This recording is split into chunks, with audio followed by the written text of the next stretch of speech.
Worst parts of great games. Earthbound. This is one of many well-remembered RPGs that came out for the Super Nintendo, coming out very late in the Super Nintendo's life cycle in 1995, at least here in the United States.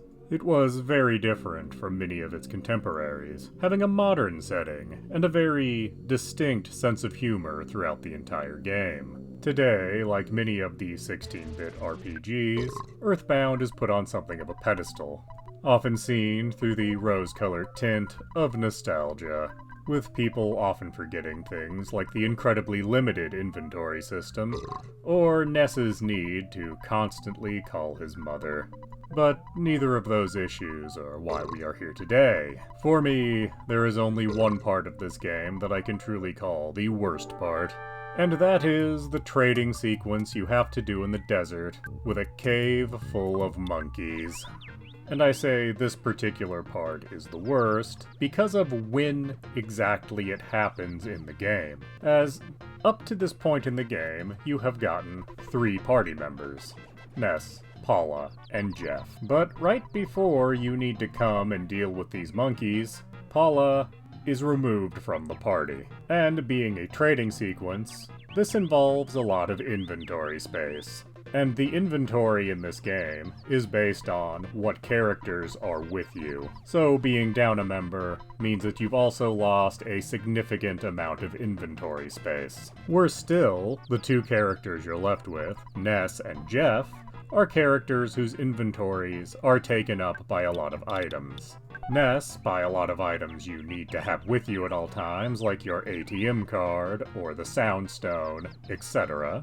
Jeff's inventory, on the other hand, is taken up by a bunch of items you use in combat to make up for the fact he has no psychic powers of his own. And in this cave, you won't just get the items you need for trading, you will also get a number of items you'll want to take with you, so you'll need a lot of inventory space. And if you want to remove some of the items from Ness and Jeff's inventories, you can do that temporarily by calling Escargot Express. But they don't always come when you call them, and even when they do come, they can only take 3 items at a time.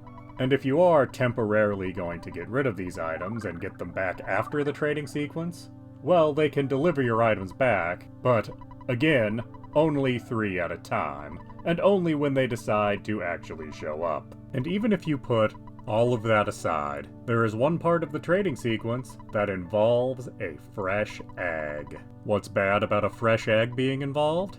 In Earthbound, a fresh egg will eventually hatch, and due to this cave being something of a maze, if you get turned around a little bit and take too long to deliver the fresh egg, you have to go and get another one. And as far as I can tell, the timing for eggs to hatch is a little bit random, like a lot of things in this game. So even navigating the cave perfectly, there is still at least some small chance that that egg's going to hatch through no fault of your own. And that is why I say, the monkey trading sequence is truly the worst part of Earthbound.